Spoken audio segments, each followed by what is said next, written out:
Welcome back. You're watching Stock Watch this week, and joining me to unpack your stock-related questions this afternoon is Chantal Marx from FNB Wealth and Investments. Be sure to send your questions via email to stockwatch@bdtv.co.za or via SMS on 41392 or on X at Business Day TV using the hashtag StockWatch. Thank you so much for your time. Chantal, not a lot of action on the JSE. Everything's flat. The rand is flat. The JSE is flat. So let's actually just turn our attention to what's happening overseas, the UK. The Labour Party got a landslide victory. I mean, I don't know. Was that fully expected? It seems like the markets, have welcomed it. Yes, so I do think it was fully expected. I mean, the Conservative Party over the last, let's call it 5 to 7 years, have been have made so many missteps. I mean, we can take it back to Brexit and fast forward on a few very strange things that happened within the finance ministry, and just generally, I think that they've lost the support and confidence of the UK public. So a return to Labour was expected. I think what the market is liking is the fact that what the Labour Party has said is that they are looking to bring policy stability back to the UK, and that they're not actually going to try and kind of upturn the apple cart. Even when it comes to some of the issues that they feel quite strongly about, like taxes, they've kind of tempered their messaging around that somewhat, and they're looking to work with the EU again. I don't think we're going to have them back into the union per se, but just narrowing that gap between them. Well, what I'm interested in, because we have a number of counters on the JSE that do have exposure to the UK, and a lot of them have been coming out and really listing headwind after headwind after headwind in the UK. How would you be looking at those stocks? Do you think that this would give enough of a nudge for somebody to nibble into a counter that does have UK exposure, or is it just too soon at this point? So it's early days, but I mean, it's early days in the government of national unity locally as well. Anyway, and we're really going for SA Inc. stocks at the moment. So in that same trend, I would say I would be very comfortable taking a bigger chance on the UK now, just because we have that policy stability ahead of us. I don't think we're going to see too many changes there, but I do think that this could help business confidence and consumer confidence. So certainly stocks like Bidcorp, even Bidvest, some of the local South African banks, some of the industrial counters in South Africa with exposure to that market, I would be definitely looking at right now. All right. Well, talking about Bidvest, because it was one of the counters that came out with an announcement, two announcements actually this week, one of an acquisition and one of a disposal. So now they're going to have 6 divisions instead of 7, as they're getting rid of their financial services division. They also bought into a hygiene products and services company. What do you make of just, their strategic positioning right now, and particularly with getting rid of that financial services division? Yeah, so I really like this for Bidvest. A bank is capital heavy, and a small bank that isn't really massively contributing to returns doesn't really have a place in that portfolio.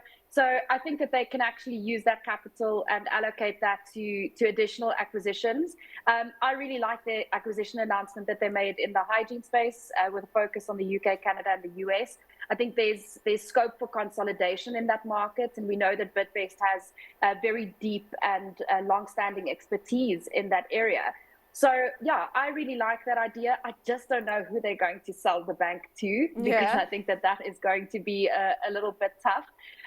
But yeah, I think that it's not their niche, and they probably shouldn't be there. Yeah. I mean, just looking at the valuation right now with Bidvest, I see that a couple of months ago it did go through the ringer, but seeming now that it's back. Would this be still the right time? Because I can see it's had a bit of a run recently. Yeah, so it's currently trading at around fair value if you look at the forward PE of about 13 times. But we think that there's probably scope for it to re-rate further. I think that fair value in the context of where the stock has traded in the last 5 years probably isn't an accurate reflection of where it could trade once we start seeing some proper economic growth and business and consumer confidence returning to this market. So I think it's one of those stocks that you can have in your portfolio. You don't have to stress about it too much. You don't have to look at it every day. And I'd still be happily buying at these levels. Yeah, and you can sleep at night. Well, something that is not making investors sleep at night, or maybe except for this week, is PGMs. Please, can you ask which PGM mining stock is good to buy? A lot of people were buying Sibanye-Stillwater this week, but I'm not sure if that's the direction that you would take, Chantal. You know me, I'm a little bit more conservative than some of the other guys out there. I think Sibanye is really great if the platinum price is going to move up quite strongly. It is highly geared to the platinum price. It has a slightly higher cost structure within their mines, so it does tend to fly. But it's not necessarily the safe through the cycle bet. Yeah. So I really like Northam. I think that their management is generally conservative. Let's just forget about the whole RB Platts story with them. But they've got really good, solid mines that produce very high free cash flows, and particularly in an environment where where PGM prices are supported. And then the same goes for Amplats. I think Amplats could have the overhang of an unbundling from Anglo American. So perhaps that wouldn't be one for right now. And I'd have to put my money behind Northam. Well, it's actually quite interesting. I mean, you said that obviously your decision is not necessarily based off of the RB Platts saga, but just looking at the fact that now also investors in this cycle are looking at balance sheets, and obviously Sibanye has been the one with the weakest balance sheet. You know, considering where we are in the cycle, do you think that it's very apparent that Northam did the right thing by not going for RB Platts and actually, conceding defeat? Yeah, so I do think it was kind of they got a little bit carried away by going after it in the first place. And I'm really happy that they didn't engage in a major bidding war and ended up winning. Because I do think that them getting that money back, even though at a loss, has strengthened their balance sheets, and it's allowed them to be a lot more comfortable in this PGM down cycle than Implats, who ultimately did win the bidding war and now have RB Platts, and Sibanye, who's been very acquisitive and also laden with debt. All right. Also, just on PGM, what's an instrument I could use to track platinum group metals? Yeah, so it's very difficult to find a PGM basket price. You won't find one on any of the kind of normal data providers. I mean, there's not even one, as far as I know, on the Bloomberg terminal. Yeah. So the best way to actually track it is to look at what the companies are saying, because they will give you a PGM basket price. But again, that's so nuanced because they've got different exposures to different PGMs. I think probably the best thing to do is to just look at rhodium, look at platinum, look at palladium, put them all on one graph and analyze them that way. To see whether or not you can find a general trend. All right. Well, something that, talking about trends, of course, a lot of people have been worried about the delisting trend on the JSE, but actually this year seems to be quite good for listings. And Rainbow, of course, listed last week, but its shares started trading on Monday. Not much movement there. Someone did actually say to me yesterday that they kind of wondering why it was listed with such little, free float. And I'm wondering what you make of Rainbow Chicken's listing, and how it's been performing this week. So it's a small company, right? So its tradability won't be great. And as you mentioned, the free float is still low because RCL Foods, a big chunk of RCL is owned by Remgro, which means a big chunk of Rainbow will now be owned by Remgro as well. I think Remgro's intention will probably be to exit that Rainbow stake over time, and then the free float should improve. In terms of the share price where it listed, wowzer, it's a little bit on the high side. Oh, okay. I think perhaps when we're looking at investors wanting to get into Rainbow, they might be looking for a little bit of better opportunity. We valued the stock at around 2.50 Rand. Our most bullish estimate was around 3.14 Rand. I think it's trading at 4.50 Rand, and at one point it was trading at 5 Rand. 5 Rand, yeah, on Monday. Yeah. So I think holders aren't selling right now, and buyers aren't willing to pay that price. And that's what's resulted in the tradability and the share price action that you've seen this week. All right. I do get that. Obviously, it's a concern that Rainbow is, the price is quite high. But a lot of people have been talking about opportunities in that small to mid-cap space. Actually, somebody was asking me, what would you say? Where would you go if you had 50,000 to invest? Would that small and mid-cap space be a good place to start?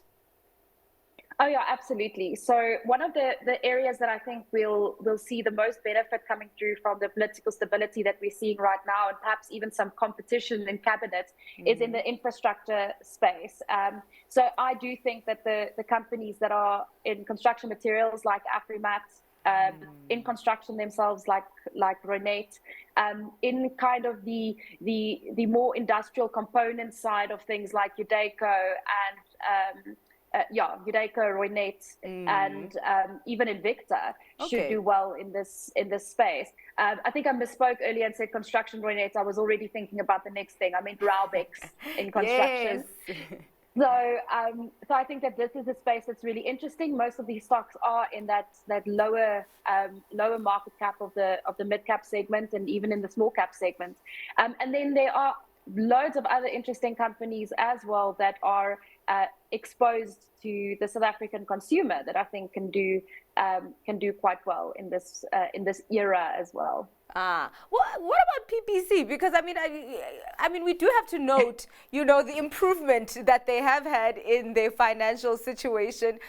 Would that still not nudge you towards the stock, or are you just going to apply your conservative strategy at this point? Yeah, PPC is a big joke in this household because my husband's held it all the way down, and now it's starting to come back again. And I told him, don't buy this thing, and he bought it anyway. But I think PPC is it's a different business than it was a few years ago. They've basically exited the East African business, so they're very much focused on South Africa and the countries around us. So I think that that has meant a lot for their balance sheets. It's meant a lot for their focus. I think the one area that we're still a little bit concerned about is the impact that cheap imports continues to have on the cement market. I think they'll do a lot better now that load shedding has reduced so much. And I do know that they are lobbying government to help them with protectionist measures around the cheap imported cement. We also have, from a South African perspective, the situation where some of this cheap imported cement is of poor, inferior quality. So it's becoming a bigger issue and a bigger social issue as well. So I do see good prospects for PPC, but if I'm going to put my money in construction materials, I'd much rather go for Afrimat because they've got a proven track record of allocating capital in an intelligent way and bedding down acquisitions. The biggest one they've made, or the big one they've made more recently, is the Lafarge cement story. So it's not that I don't like PPC, I just prefer Afrimat. I think we need to get a word from your husband in about a year's time to see how he is. All right. You spoke about the consumer stocks as well, and actually what stood out for me this week is that a lot of investors were nibbling into the food retailers versus the clothing retailers. And I'm wondering what this is a function of. Is it a function of the fact that the clothing retailers, maybe there was too much of a run before this GNU story, and the food retailers were actually just so cheap that investors are like, that's actually where the big opportunity is? So, the food retailers, it depends on who you look at. Except for Shoprite. Was definitely, Shoprite was definitely not cheap, but that would be the stock that would be preferred by foreign investors, for example, or very large institutional investors because of the liquidity and the consistency in growth and returns that you get from the stock.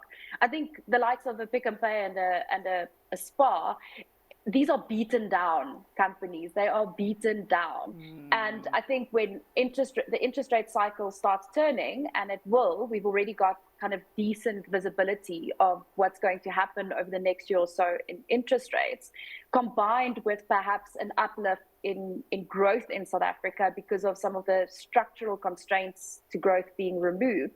These companies can recover. They have a bit more scope to recover because the operating environment will improve. And I think that was kind of the narrative that was being followed by investors over the last week or so. The clothing retailers also, they did run hard, but I mean, they're still not expensive. I guess just that because you don't have that non-discretionary element there, because clothing is a choice more than food is a choice. Perhaps it'll take a little bit longer for them to really get a lot of enthusiasm going, or more enthusiasm going from investors. All right. Chantal, before we get to your stock pick, there's a question here. Your take on Curo Holdings? My take on Curo Holdings. So I really like the private education space in South Africa. I think that we are a little bit behind the curve in terms of building schools, particularly around new developments. So you'll see every time you see a new estate pop up somewhere in South Africa, there's usually a Curo school attached to that. So I think that there's still scope for them to expand. A lot of their schools aren't full. And as they add additional students, you really get a nice margin uplift from every school. So yeah, I mean, I like the space that they play in. Is it my preferred pick in the private education space? No, I prefer AdviTech. I just like the fact that they're a little bit more diverse. But Curo's a fine company. All right. Well, talking about preferred picks, let's get to your stock pick for today. Oh, I was going on so much about Afrimat. It has to be Afrimat, right? Yeah. So I mean, I really like the company from as a beneficiary of South African growth going forward, and probably an early beneficiary of South African growth going forward. I like the fact that they're quite diverse. So they've got their traditional construction materials business. They now have the Lafarge cement story, and then some iron ore exposure as well, some base metal exposure as well that reduces cyclicality in that business. It's very well run. The team is so solid in terms of bedding down acquisitions, and it doesn't look expensive. It's still trading on a forward P of below 10 times. All right. Thank you so much for your time and your analysis today, Chantal. Really, really appreciate it. Do have a good weekend. That was Chantal Marx from FNB Wealth and Investments.